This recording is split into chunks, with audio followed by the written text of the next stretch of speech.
اعوذ باللہ من الشیطان الرجیم بسم اللہ الرحمن الرحیم۔ محبت و اخوت کی فضیلت کا بیان۔ معلوم ہونا چاہیے کہ باہم محبت اچھے اخلاق اور اختلاف بد اخلاقی کا نتیجہ ہے۔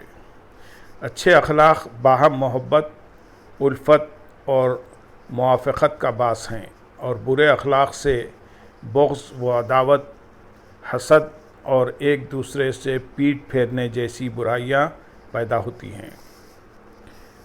جب درخت اچھا ہو تو اس کا پھل بھی عمدہ ہوتا ہے۔ دین میں اچھے اخلاق کی فضیلت کوئی پوشیدہ بات نہیں۔ اللہ تعالیٰ نے اس بات پر نبی کریم صلی اللہ علیہ وسلم کی یوں تعریف فرمائی ہے۔ قرآن مجید سورہ القلم آیت نمبر 4 میں ارشاد فرمایا، اور بے شک آپ خلق عظیم کے مالک ہیں۔ جامع ترمذی میں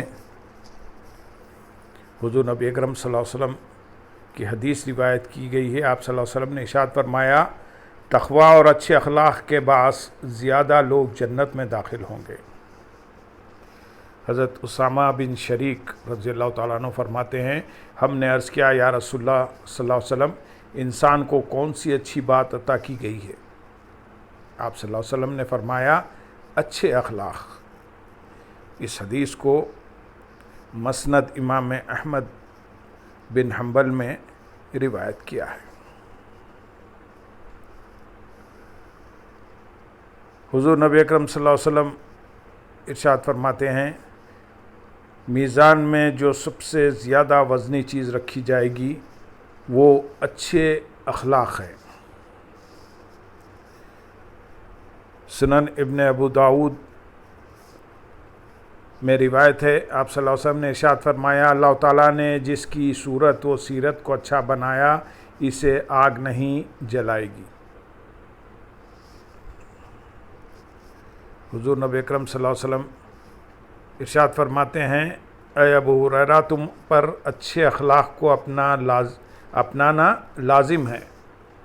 حضرت ابو ہریرہ رضی اللہ تعالیٰ عنہ نے عرض کیا، یا رسول اللہ صلی اللہ علیہ وسلم، حسن خلق کیا ہے؟ آپ صلی اللہ علیہ وسلم نے ارشاد فرمایا، جو تم سے خطا رحمی کرے تم اس سے صلح رحمی کرو، جو تم پر ظلم کرے اسے معاف کر دو، اور جو تمہیں نہ دے تم اسے دو۔ اور یہ بات پوشیدہ نہیں کہ اچھے اخلاق کا نتیجہ محبت کا پیدا ہونا اور وحشت کا خاتمہ ہے، اور جب پھل دینے والا درخت اچھا ہو تو پھل بھی اچھا ہوتا ہے، اور یہ کیسے نہیں ہوگا جب کہ نفس الفت کی تعریف کی گئی ہے، خصوصاً جب کہ تقوی، دین اور اللہ تعالیٰ کے لیے محبت کی بنیاد پر رابطہ ہو۔ اس سلسلے میں آیات، احادیث اور آثار اس قدر وارد ہیں جو اس کی فضیلت کے لیے کافی ہیں۔ اللہ تعالیٰ نے مخلوق پر اپنا بہت بڑا احسان ظاہر کرتے ہوئے نعمت الفت کا ذکر ارشاد فرمایا۔ قرآن مجید سورہ انفال آیت نمبر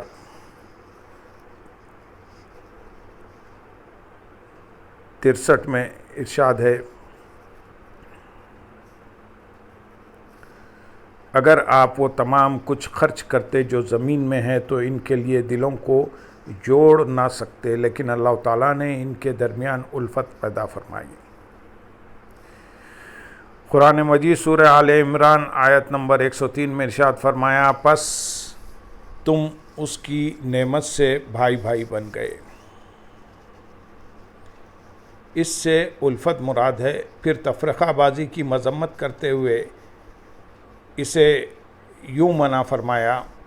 قرآن مجید سورہ آل عمران آیت نمبر 103 میں ارشاد فرمایا، اور اللہ تعالیٰ کی رسی یعنی دین اسلام کو سب مل کر مضبوطی سے پکڑو، اور جدا جدا نہ ہو جاؤ، اور اپنے اوپر اللہ تعالیٰ کی نعمت کو یاد کرو، جب تم ایک دوسرے کے دشمن تھے تو اس نے تمہارے دلوں میں محبت ڈال دی، پس تم اس کی نعمت سے بھائی بھائی بن گئے، اور تم جہنم کے گڑھے کے کنارے پر پہنچ گئے تھے تو اس نے تمہیں اس سے بچایا۔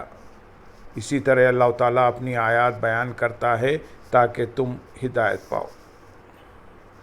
نبی کریم صلی اللہ علیہ وسلم ارشاد فرماتے ہیں، تم میں سے وہ شخص مجلس میں میرے زیادہ قریب ہیں جن کے اخلاق سب سے اچھے ہوں، جو اپنے پہلوؤں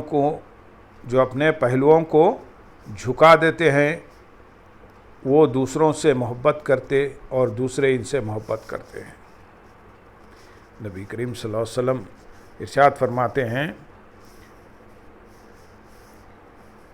مومن محبت کرنے والا ہوتا ہے اور اسی سے محبت کی جاتی ہے۔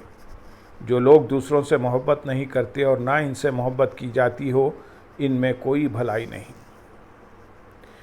نبی کریم صلی اللہ علیہ وسلم نے دینی اخوت کی تعریف کرتے ہوئے فرمایا، اللہ تعالیٰ جس شخص کے ساتھ بھلائی کا ارادہ فرماتا ہے اسے اچھا دوست عطا کر دیتا ہے۔ اگر یہ بھول جائے تو وہ اسے یاد دلاتا ہے، اور اگر اسے یاد ہو تو وہ اس کی مدد کرتا ہے۔ نبی کریم صلی اللہ علیہ وسلم نے ارشاد فرمایا، جب دو بھائیوں کی باہم ملاقات ہوتی ہے تو وہ دونوں ہاتھوں کی طرح ہوتے ہیں کہ ان میں سے ایک دوسرے کو دھوتا ہے، اور جب بھی دو مومن ملاقات کرتے ہیں اللہ تعالیٰ انہیں ایک دوسرے سے فائدہ پہنچاتا ہے۔ نبی کریم صلی اللہ علیہ وسلم نے اللہ تعالیٰ کے لیے بھائی چارے کی ترغیب دیتے ہوئے ارشاد فرمایا، جو آدمی کسی شخص کو اللہ تعالیٰ کے لیے اپنا بھائی بناتا ہے، اللہ تعالیٰ جنت میں اس کا ایک درجہ بلند کرے گا جس تک وہ کسی دوسرے عمل کے ذریعے نہیں پہنچ سکتا۔ حضرت ابو ادریس خولانی رضی اللہ تعالیٰ عنہ نے حضرت معاذ رضی اللہ تعالیٰ عنہ سے فرمایا کہ میں آپ سے اللہ تعالیٰ کے لیے محبت کرتا ہوں۔ انہوں نے فرمایا، تمہیں خوشخبری ہو، یعنی 2 بار فرمایا، کیونکہ میں نے سرکار دو عالم صلی اللہ علیہ وسلم سے سنا، آپ نے فرمایا، قیامت کے دن لوگوں کی ایک جماعت کے لیے عرش کے گرد کرسیاں رکھی جائیں گی، ان لوگوں کے چہرے 14ویں رات کے چاند کی طرح ہوں گے اور وہ خوفزدہ نہیں ہوں گے، حالانکہ لوگ خوفزدہ ہوں گے۔ ان لوگوں کو کوئی ڈر نہیں ہوگا اور یہ اللہ تعالیٰ کے دوست ہیں جن پر نہ کوئی خوف ہوگا اور نہ کوئی غم۔ عرض کیا گیا، یا رسول اللہ صلی اللہ علیہ وسلم، یہ کون لوگ ہیں؟ آپ صلی اللہ علیہ وسلم نے فرمایا، یہ وہ لوگ ہیں جو ایک دوسرے سے اللہ کے لیے محبت کرتے ہیں۔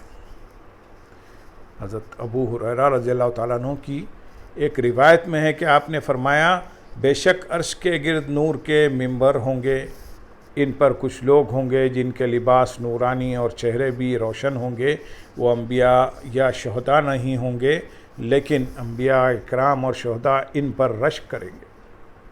ان لوگوں کے مقام کی عظمت کا بیان ہے۔ انہوں نے عرض کیا، یا رسول اللہ صلی اللہ علیہ وسلم، ہم سے ان کا وصف بیان فرمائیں۔ آپ صلی اللہ علیہ وسلم نے فرمایا، یہ وہ لوگ ہیں جو اللہ تعالیٰ کے لیے ایک دوسرے سے محبت کرتے ہیں، اللہ تعالیٰ کی خاطر ایک دوسرے کی مجلس اختیار کرتے ہیں اور اللہ تعالیٰ کی رضا کی خاطر ایک دوسرے سے ملاقات کرتے ہیں۔ نبی اکرم صلی اللہ علیہ وسلم نے فرمایا، جب 2 آدمی آپس میں اللہ تعالیٰ کے لیے محبت کرتے ہیں تو ان میں سے جو شخص دوسرے سے زیادہ محبت کرتا ہے وہ اللہ تعالیٰ کو زیادہ محبوب ہوتا ہے۔ کہا گیا ہے کہ اگر اللہ تعالیٰ کے لیے کوئی چارہ قائم کرنے والے 2 بھائیوں میں سے ایک بلند مقام پر فائز ہو تو وہ دوسرے کو بھی اٹھا کر اپنے ساتھ کر لیتا ہے۔ وہ اس کے ساتھ اللہ تعالیٰ کے لیے بھائی چارہ قائم کرنے والے 2 بھائیوں میں سے ایک بلند مقام پر فائز ہو تو وہ دوسرے کو بھی اٹھا کر اپنے ساتھ کر لیتا ہے۔ وہ اس کے ساتھ اس طرح مل جاتا ہے جس طرح اولاد اپنے ماں باپ کے ساتھ لاحق ہو جاتی ہے، اور رشتہ دار ایک دوسرے سے مل جاتے ہیں، کیونکہ جب اللہ تعالیٰ کے لیے بھائی چارہ ہو تو وہ نسبی اخوت سے کم نہیں ہوتا۔ اللہ تعالیٰ نے ارشاد فرمایا، ہم نے ان کی اولاد کو بھی ان کے پاس بھیج دیا اور ہم ان کے اعمال میں سے کچھ بھی کم نہیں کریں گے۔ نبی کریم صلی اللہ علیہ وسلم نے فرمایا، اللہ تعالیٰ ارشاد فرماتا ہے کہ میری محبت ان لوگوں کے لیے ثابت ہو گئی جو میرے لیے ایک دوسرے سے ملاقات کرتے ہیں، میری محبت ان لوگوں کے لیے ثابت ہو گئی جو میرے لیے ایک دوسرے سے محبت کرتے ہیں، میری محبت ان لوگوں کے لیے ثابت ہو گئی جو میرے لیے ایک دوسرے پر خرچ کرتے ہیں، اور میری محبت ان لوگوں کے لیے ثابت ہو گئی جو میرے لیے ایک دوسرے کی مدد کرتے ہیں۔ نبی اکرم صلی اللہ علیہ وسلم نے فرمایا، اللہ تعالیٰ قیامت کے